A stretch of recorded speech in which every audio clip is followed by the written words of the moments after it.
Estimados amigos, buenas noches nuevamente. A finales del 2020, el licenciado David Saucedo, experto y consultor en materia de seguridad, realizó un mapa de la guerra de cárteles que se estaba suscitando en el estado de Guanajuato, donde detallaba cómo se estaba desenvolviendo la confrontación criminal, qué territorios estaban en disputa, quiénes eran los protagonistas de esta guerra, las zonas de combate de mayor intensidad, así como los territorios conquistados. Casi 2 años después, ya en este año 2022, le agradecemos al licenciado David Saucedo por concedernos esta entrevista, en donde queremos comenzar preguntándole cómo se ha modificado ese mapa con el transcurso del tiempo. Las autoridades afirman que el cártel Santa Rosa de Lima prácticamente está extinto, sin embargo, vemos que la violencia no ha disminuido y evidentemente la confrontación entre los cárteles continúa. ¿Cómo se ha transformado a la actualidad ese mapa que usted realizó, licenciado Saucedo? ¿Hay nuevas organizaciones que se sumaron a esta confrontación o continúan los mismos cárteles la disputa por el control del estado de Guanajuato? Seguimos teniendo tres frentes de guerra distintos.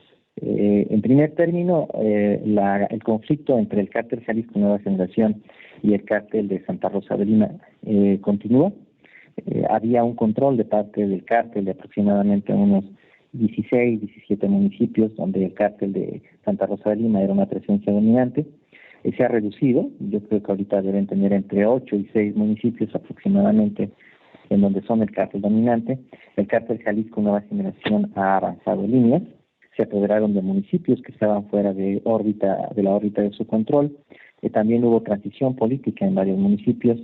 La transición política a favor de gobiernos de Acción Nacional favoreció que el cártel Jalisco avanzara a posiciones.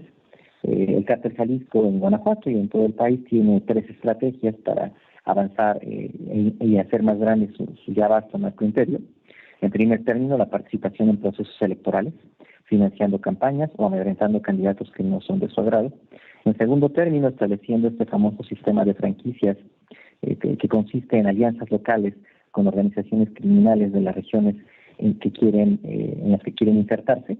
Establecen vínculos, alianzas, les empiezan a dotar de drogas, de armas, les reclutan e incluso les nombran jefes de plaza a los propios líderes de las bandas delictivas que están invadiendo ese sistema de franquicias. Y finalmente la conquista, que es la confrontación armada, destruir a las redes de narcomenudeo de la competencia, asesinar jefes policíacos que estén coludidos con los carteles rivales, reclutar una nueva base de narcomenudistas.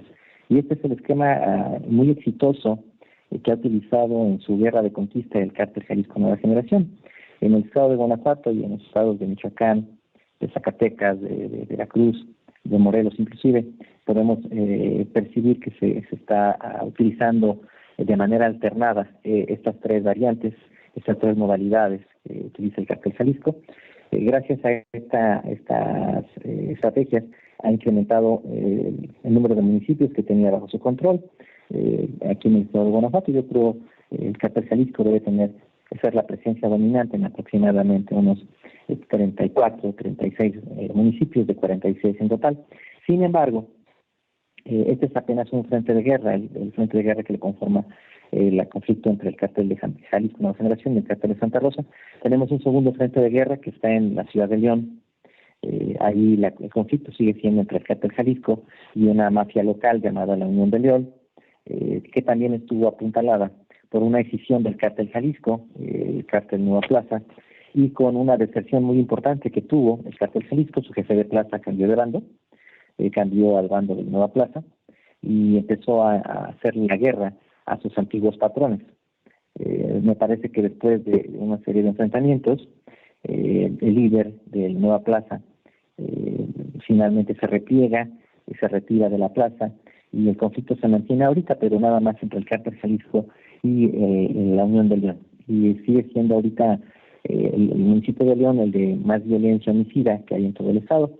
Y finalmente tenemos un tercer frente de guerra que está conformado por células del cártel de Sinaloa, que están en Guanajuato, células, la mayoría del Mayo Zambado, que están confrontando a los jaliscienses en algunos municipios como Pénjamo, como San Francisco del Rincón, Purísima, Cuerámaro, Manuel Doblado y el propio municipio de León, en la parte sur del municipio de León.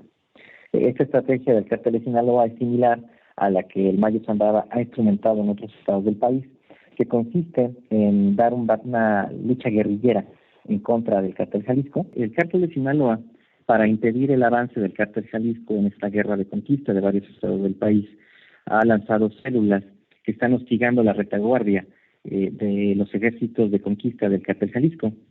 Hay células del cártel de Sinaloa en Michoacán, en Veracruz, en Guanajuato, en Aguascalientes, cuyo principal objetivo es quizá no la conquista del territorio, ni tampoco sentar plaza, sino frenar el avance. Es una guerra de desgaste en contra del cártel Jalisco Nueva Generación. Les impide sentirse cómodos, sentar plaza, como se dice en el argot criminal, establecer un vínculo, una relación orgánica con las autoridades policíacas locales, frena, corta las líneas de trasiego de drogas.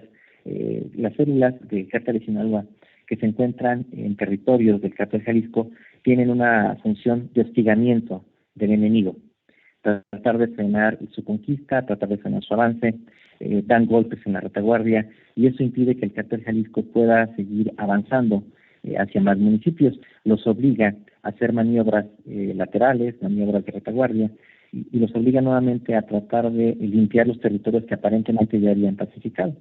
Es una estrategia que le ha funcionado al Mayo, me parece que lo está realizando de manera exitosa, con pocos hombres, pocos recursos, pocas armas y pocas municiones. Logra detener el avance del cártel Jalisco en varios estados. Es una estrategia exitosa, un modelo de guerra de guerrillas, me parece que bueno, que está funcionando, y creo que va a perseverar, se va a mantener este esquema. En Guanajuato lo está haciendo en el municipio de Pénjamo, en el municipio de San Francisco del Rincón, de Purísima, y en la parte sur del municipio de León, en donde hay células del cártel de Sinaloa hostigando y enfrentando al cártel Jalisco Nueva Generación. Estos son los tres frentes de guerra. Hay un cuarto que se ha aplacado mucho, que ha disminuido bastante, es la parte sur del estado de Guanajuato, una confrontación entre el cártel Jalisco y los cárteles michoacanos, pero los cárteles unidos y los Viagras están concentrados frenando el avance del cártel Jalisco en la zona de Temazcaltepec, en la zona en donde ha habido muchos enfrentamientos con el cártel Jalisco Nueva Generación. Entonces la parte sur del estado se encuentra más o menos en calma, más o menos, pero sí tenemos estos cuatro frentes de guerra. Los repito de manera sumaria: el conflicto del cártel Jalisco con el cártel de Santa Rosa de Lima, el frente 1. El frente 2 es el conflicto del cártel Jalisco con la Unión de León, en la ciudad de León. El frente 3 es el conflicto del cártel Jalisco con el cártel de Sinaloa.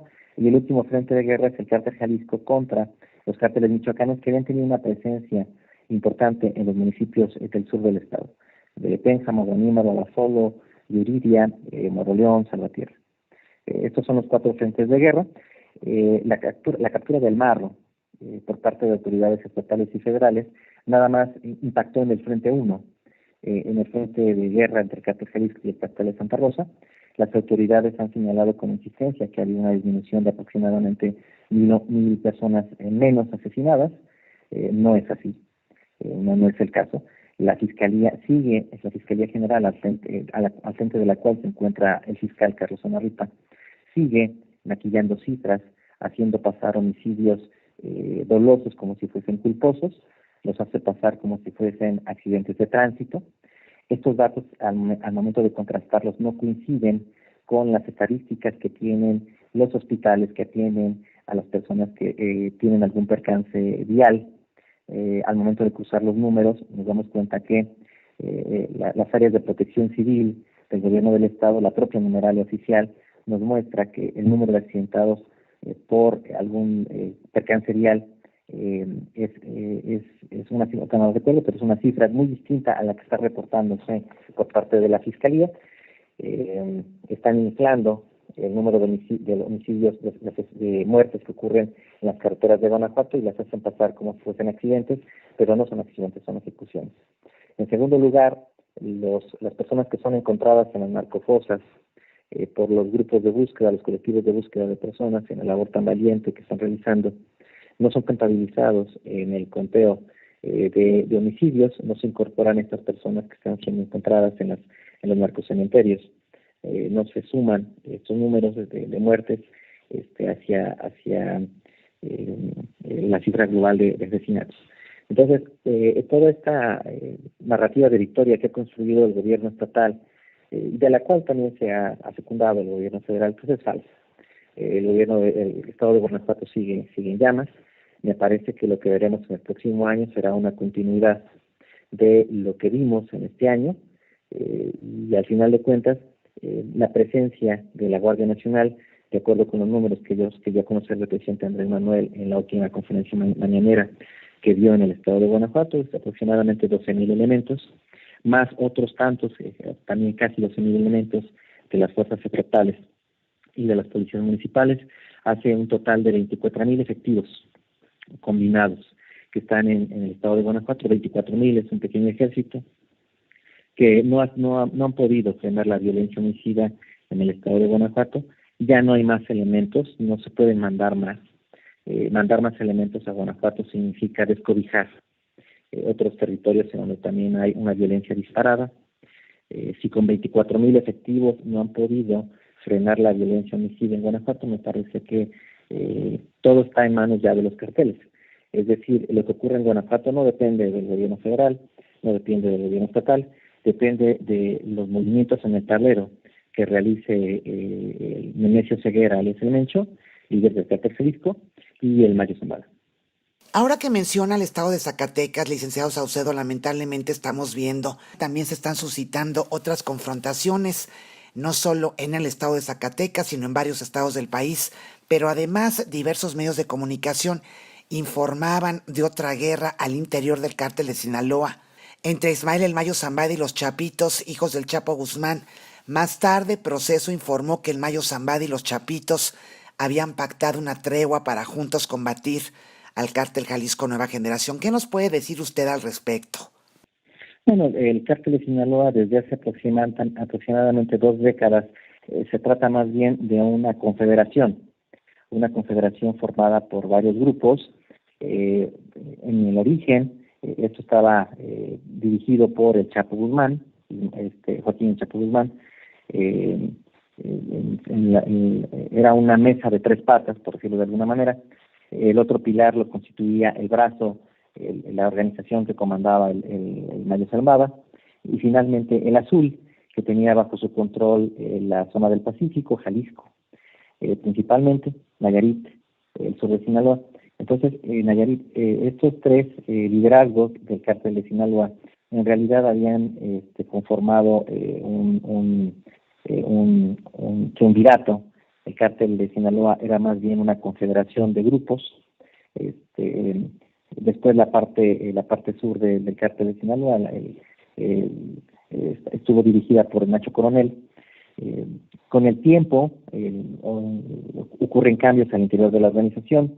El cuerpo de élite de la Marina, iba a decir que detuvo, más bien ejecutó, asesinó a Nacho Coronel en una casa de descanso que tenía, si no mal recuerdo, en Guadalajara.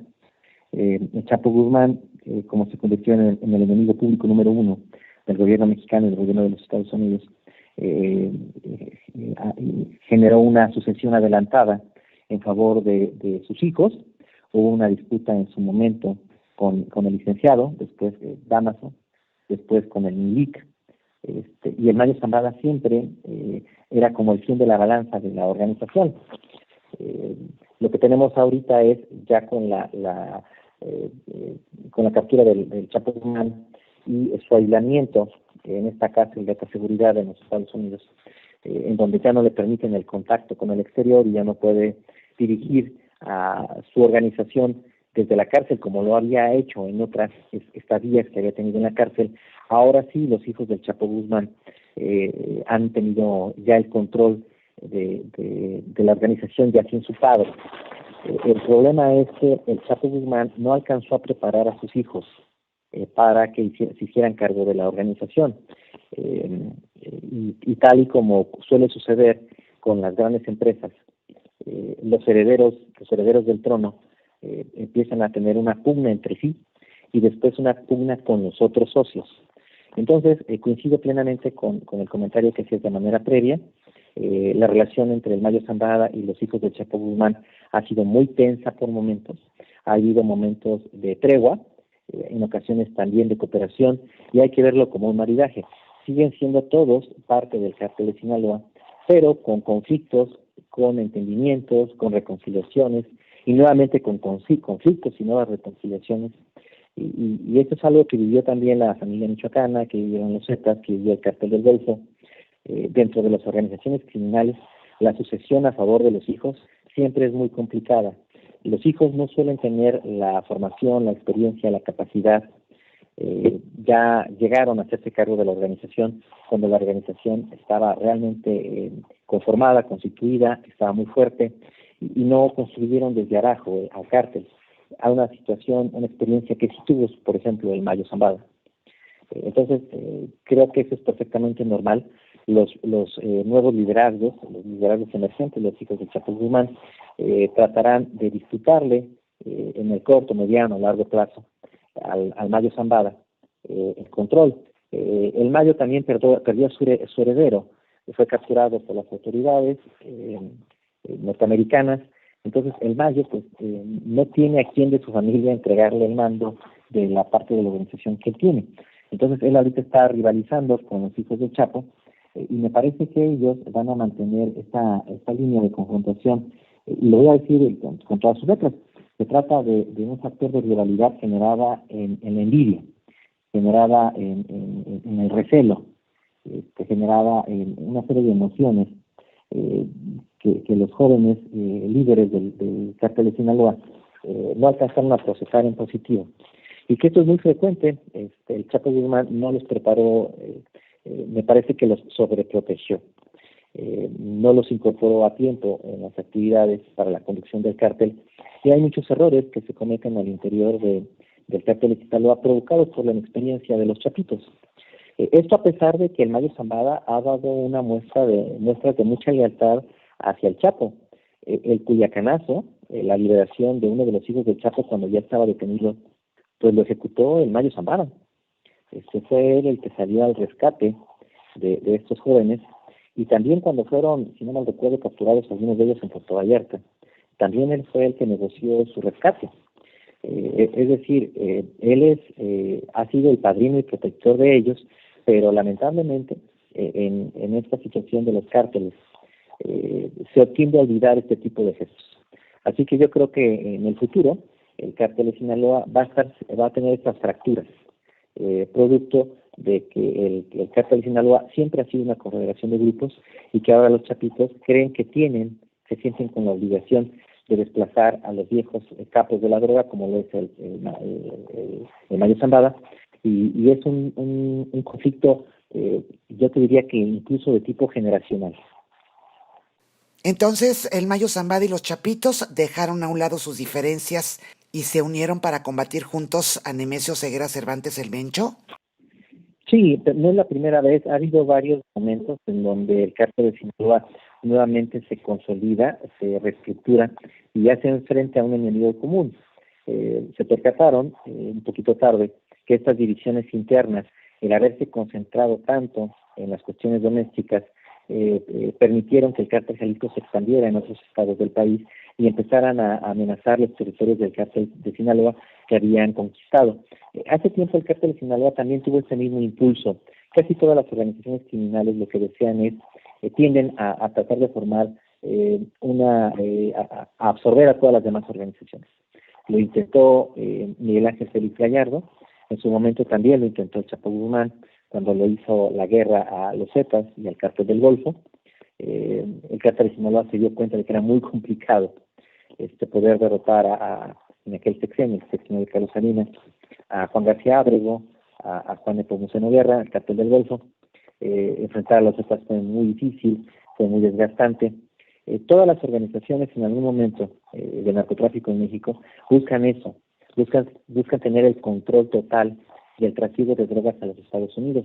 Lo intentó Miguel Ángel Félix Gallardo, creo que lo logró por momentos, Su captura, su declive, provocó que el cártel de Guadalajara finalmente se capturara en varias organizaciones. El Chapo Guzmán intentó invadir Nuevo León, Tamaulipas, Coahuila, trató de pulverizar y hacerse del control de las rutas de tráfico del Golfo, del cártel del Golfo, fracasó. Tuvo que replegarse. A la fecha el cártel de Sinaloa sigue en guerra en estas zonas, no pudieron hacerse del control del tráfico de drogas hacia Texas, y actualmente el cártel Jalisco está en ese mismo impulso, siguiendo los mismos pasos del extinto cártel de Guadalajara y del cártel de Sinaloa. El Nemesio Ceguera, el Mencho, junto con los Pinis, están tratando de apoderarse de todas las rutas. Entonces, por eso tenemos al cártel Jalisco peleando, lo mismo en Chiapas, en Tijuana, en la Ciudad de México, en Guanajuato, en Michoacán, en Zacatecas, en Morelos, en todos lados. También creen erróneamente que están en condiciones de hacerse del control de todo el trasiego de drogas hacia los Estados Unidos. La experiencia nos indica 3 décadas de guerra, nos indican que eso no es posible. Ya no es viable que haya un solo cártel en todo el país dominando el trasiego de drogas. Siempre ha sido un sueño que han tenido los líderes emergentes de los carteles, pero que al pasar del tiempo, al pasar los años, se dan cuenta de que no es posible. Pero ahorita nadie experimenta en cabeza ajena, lo están intentando. A pesar de la supuesta enfermedad renal que padece el Mencho, todo parece indicar que está en esta intentona de apoderarse de todas las rutas del narcotráfico, desde Veracruz hasta Acapulco, de Tijuana a Mérida, de Ciudad de México a Monterrey, todos los puntos de frontera, desde Ciudad Juárez a Nuevo Laredo. Es un plan ambicioso, pero no creo que sea viable, no creo que esté en condiciones de lograrlo. No hay manera, hay oposición evidentemente, ni el gobierno norteamericano va a permitir que un solo cártel tenga el monopolio del control de las drogas del tráfico de drogas a los Estados Unidos. Y hay organizaciones muy fuertes en todo el país que van a impedir que esto suceda. No va a fructificar, pero en este intento pues es la situación que tenemos de alta violencia homicida que hay en todo el país. Un intento del cártel Jalisco de apoderarse de todo el control del negocio de las drogas y los intentos del cártel de Sinaloa de frenarlo, ¿no? Licenciado Saucedo, entonces el cártel Jalisco Nueva Generación, por decirlo coloquialmente, está avanzando en búsqueda de conquistar más territorios, mientras que el cártel de Sinaloa lo está replegando, lo está deteniendo. ¿Es así? Así es, porque el cártel de Sinaloa ya había renunciado, por ejemplo, a conquistar Guanajuato, Aguascalientes, Querétaro. El cártel de Sinaloa había optado por una estrategia de ser proveedor de drogas, de abastecer a las mafias locales, sin necesariamente sentar plaza. Ellos ya no estaban sentando plaza como tal, se conformaban con ser quienes abastecían de drogas sintéticas o de cocaína para el mercado interno de consumo de drogas en México. Y en algunos casos pagaban renta. El cártel de Sinaloa nunca ha tenido problema para pagar renta para poder llevar embarques de droga hacia los Estados Unidos. Si ellos no tenían el control de algún punto de frontera, nunca han tenido problema en negociar un acuerdo para poder pasar droga por un punto que no tienen bajo su control, pagando una comisión a la organización que sí tenga el control de ese punto de frontera. Pero el cártel Jalisco no le gusta pagar renta. El cártel Jalisco le gusta apoderarse de los estados, de los municipios. Le ha funcionado. Lo cierto es que la estrategia, cuando empezaron a instrumentarla, muchos pensamos, ahora lo veo erróneamente, que no iban a poder avanzar más que en 2 o 3 estados. Ahora vemos que la estrategia les ha funcionado, han podido avanzar más allá de 2 o 3 estados. La guerra de conquista, ellos inicialmente tenían solo el control de Nayarit y Jalisco, y ahora se expandieron a Michoacán, se expandieron a Aguascalientes, Zacatecas, Veracruz, Morelos, Chiapas, Oaxaca, Baja California, están en Zacatecas. Este modelo de conquista les funcionó, estuvo muy bien, en parte porque el gobierno de los Estados Unidos también se había focalizado en el combate al cártel de Sinaloa. Casi todas las narcoseries importantes que se han generado en México tienen que ver con el Chapo Guzmán y el Cártel de Sinaloa, porque era el enemigo público número uno.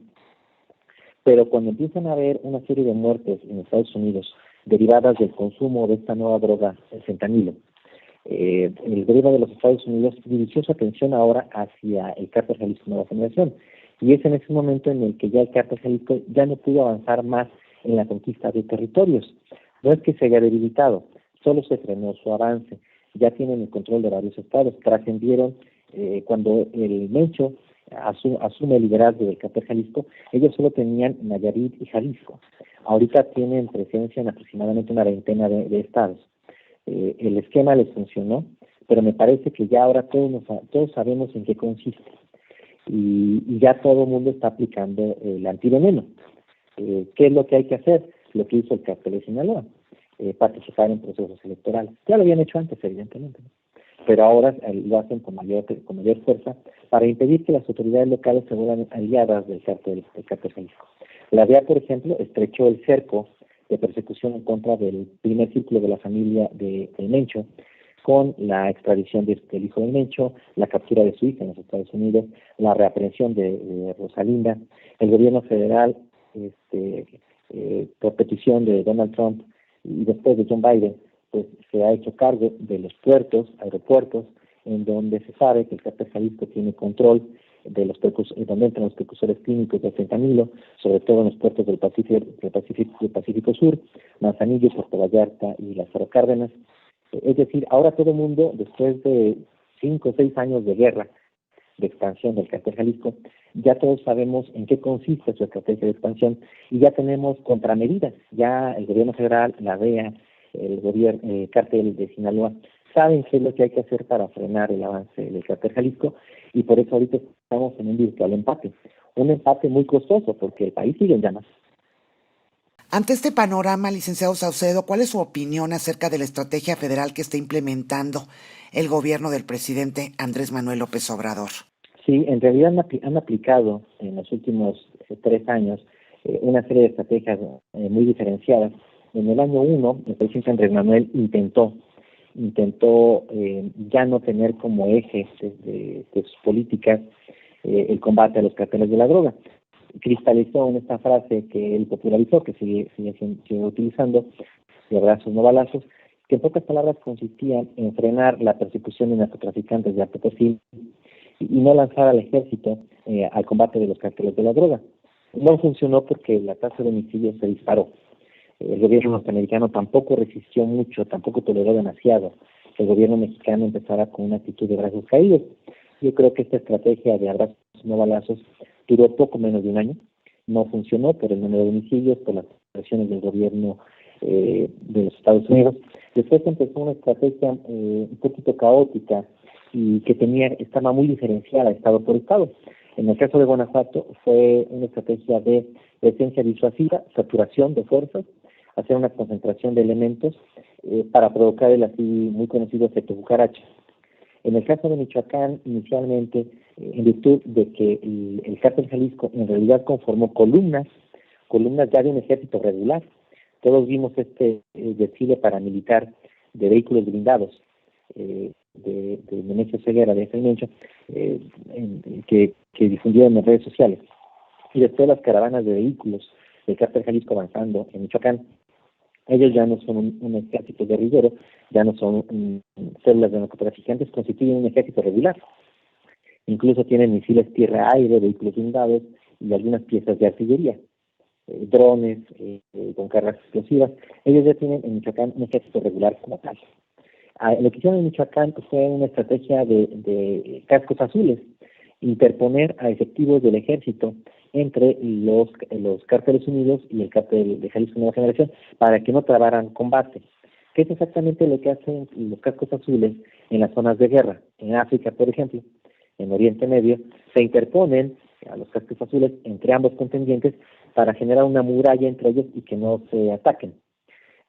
Sobra decir que no funcionó tampoco. En Michoacán los cárteles hicieron movimientos de flanco, y aunque las fuerzas federales estaban estacionadas en un municipio bisagra, en donde normalmente chocaban las fuerzas de ambos bandos, pues al final hicieron movimientos de flanco para seguirse atacando, ¿no? Que tampoco funcionó. En algunos municipios, en algunos estados, como Sinaloa, sí fueron para tratar de capturar a los líderes de alto perfil. No funcionó. La captura de un hijo de Chapo Guzmán provocó el famoso episodio del Culiacanazo. Es decir, el gobierno federal en el año 2 tuvo muchas estrategias y lamentablemente todas fueron fallidas. Falló la estrategia de Guanajuato, falló la estrategia de Michoacán, falló la estrategia de Culiacán, de Sinaloa, de la captura de los liderazgos del cártel de Sinaloa. Y en el año 3, los cárteles fueron los que establecieron la estrategia, con su participación activa en los procesos electorales. El cártel Jalisco financiando candidatos, apoyando candidatos en Guanajuato, en Michoacán, el cártel de Sinaloa en los estados en los medios siempre ha sido la presencia dominante, un hecho que documentaron varios periodistas, destacadamente Héctor de Mauleón, y esto es en el momento en el que nos encontramos actualmente, ¿no? Creo que el gobierno federal de buena fe intentó frenar esta situación. Su estrategia no tenía ni pie ni cabeza. Al mando de la misma estaba en primer término Alfonso Durazo, que sabíamos que su estadía en la Secretaría de Seguridad Pública solo era temporal. Él siempre había tenido como un objetivo político llegar a la gobernatura de su estado. Así ocurrió. Llega Rosa Isela como secretaria de Seguridad Pública, pero Rosa Isela no llegó a aportar, llegó a aprender. Ha tratado de darle seguimiento, continuidad a muchos de los objetivos que se planteó el gobierno federal en materia de combate al narco, pero Rosa Isela, los sucesivos secretarios de Seguridad Pública que lo antecedieron, pues se enfrentan al problema de toda la vida. El número de efectivos del gobierno federal para enfrentar al narco es muy pequeño. No se cuenta con los recursos necesarios para poder hacer frente a los cárteles. El porcentaje del PIB que se destina al combate a la inseguridad sigue siendo muy pequeño, comparado con otras naciones que enfrentaron un reto similar en materia de seguridad como Colombia, que llegaron hasta invertir hasta 10 puntos del PIB. Nosotros estamos muy lejos de esa cifra. Los norteamericanos tampoco aportaron recursos en la escala en la que se necesitaba. Nuestro marco legal tampoco sirve para enfrentar a los cárteles de la droga. Nuestro sistema penitenciario está contaminado. En muchas cárceles se practica el autogobierno, por más que la Comisión Nacional de Derechos Humanos nos presente indicadores negando esta realidad. Entonces, me parece que esta batalla que se libra en contra de la inseguridad quizás suene reiterativo, pero no está en manos del gobierno federal ni de los gobiernos estatales, ni siquiera de los liderazgos de la DEA, del cuarto de guerra que tienen en la DEA. Y sigue estando en manos de los cárteles. Dependemos de las decisiones que tomen en el Triángulo Dorado y en Tlaquepaque. Dependemos de ellos. Y ante este escenario, licenciado Saucedo, ¿cuál es su pronóstico? Es difícil saberlo, Priscila. Vamos a hacer algunas hipótesis. Vamos a suponer que capturan el día de mañana al Mencho. De ser así, el narcoimperio del cártel Jalisco se va a fragmentar y los liderazgos regionales del cártel van a iniciar una guerra sucesoria para ver quién se queda con el control del cártel Jalisco. Por un lado van a estar los hermanos de Rosalinda, los Queens, peleando el control, y por otro lado van a estar los jefes regionales. Yo no veo, por ejemplo, al jefe regional de Guanajuato aceptando el mando de los Queens. Tampoco veo al mando regional de Zacatecas aceptando que le den órdenes de Tlaquepaque. Creo que si capturan al Mencho, el cártel de Jalisco Nueva Generación se va a fragmentar y va a iniciar una guerra sucesoria para ver quién tiene el control de la organización. Creo que al interior del cártel de Sinaloa, los chapitos van a continuar con este recelo, esta rivalidad en contra del Mayo Zambada, y en algún momento este pacto que tienen se va a fracturar nuevamente y van a tratar de apoderarse de los territorios del Mayo. El Mayo también ya es un hombre grande, es un hombre de edad, y en sus decisiones militares tiende a ser ya un poco conservador, mientras que los jóvenes que lideran a la facción de los chapitos son un poquito más echados para adelante y más osados, más aventurados. Y me parece que ellos en algún momento nuevamente se van a conflictar con el Mayo y van a volver otra vez a este esquema que es prácticamente un maridaje de celos, odio, reconciliación. El cártel de Sinaloa creo que va a estar en este mismo esquema. En paralelo va a haber procesos electorales en 6 estados del país. Creo que el dinero del narco va a seguir fluyendo. Las encuestas son muy contundentes.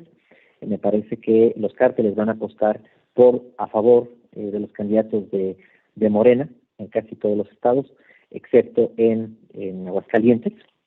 La única manera de que el PAN no gane en Aguascalientes es que el cártel Jalisco le retire su apoyo a la exalcaldesa Tere Jiménez y al gobernador Martín Orozco. Me parece que el cártel Jalisco va a seguir apoyando a las candidaturas del PAN allá en Aguascalientes, y eso va a permitir que el cártel Jalisco siga teniendo el control de Aguascalientes. Creo que la DEA se va a desesperar, va a dar otro manotazo a los que ya nos tienen acostumbrados.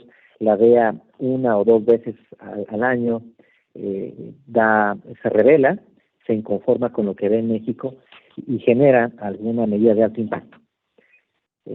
Por ejemplo, en su momento fue la detención de Edgar Beitia, allá en un cruce fronterizo, bajo la presidencia de Donald Trump. Después fue la captura del general Cienfuegos. Me parece que nuevamente las maniobras de las decisiones del gobierno mexicano le están llenando el hígado de piedritas a los cruzados de la DEA, y nuevamente la DEA va a hacer tomar alguna medida unilateral desproporcionada que va a provocar una reacción en México. Pero esta película ya la vi.